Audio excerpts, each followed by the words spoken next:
Administration stepping back a bit on a threat to ban all gas stoves, but not completely. New efficiency regulations will target 3% of gas stoves sold in the U.S. And some blue states out there are moving ahead with their own plans for complete bans, not only of gas stoves, but also of natural gas heating.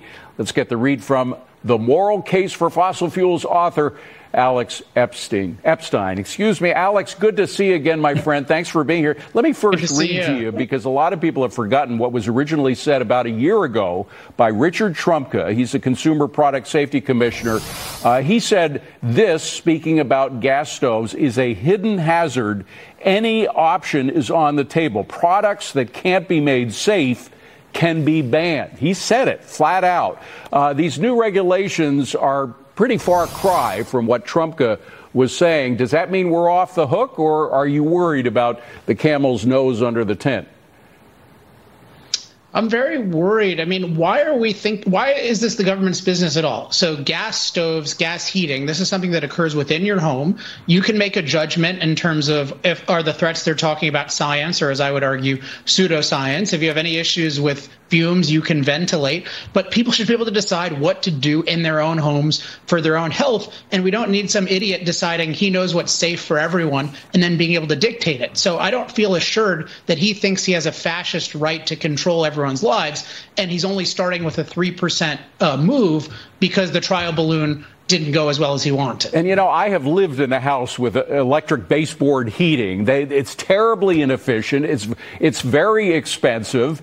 It's not at all as efficient as the air-powered natural gas heating that we have.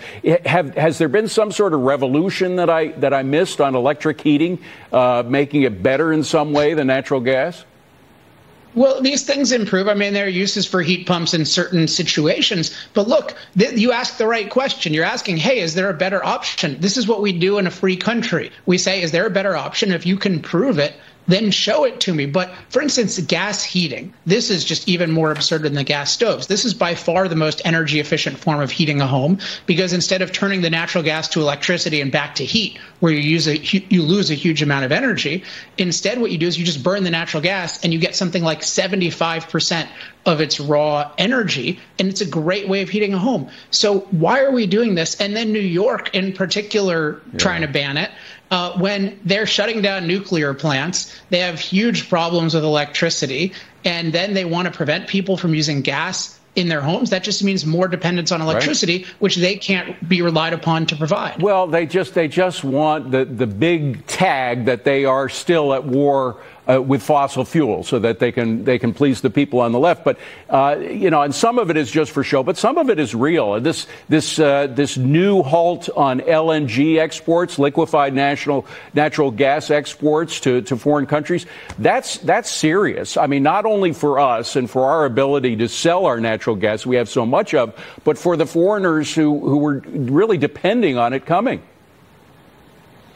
Yeah, I mean, does no one have any memory? I mean, very recently, and it's mostly still because, you know, Europe is scared of winter, like we're in Game of Thrones or something like this. They desperately need us for natural gas, and we're in this global energy crisis, and Biden's move is let's stop one of our best weapons for energizing the world. That's also a tremendous benefit to us. So this is like, and it's pure electioneering. I mean, it just seems like he wanted to appease a bunch of TikTok people who don't know anything. He claims it makes natural gas cheaper. It's crazy. Whatever happened to the liberals' concern about Russia, by the way, because Russia would be a huge beneficiary. They would have a hold over Europe like they've never had before if we banned these LNG exports entirely. The Moral Case for Fossil Fuels, author Alex Epstein. It's a pleasure to see you again, Alex. Thank you for being here. Appreciate it. Good to see you, David. Well, meanwhile.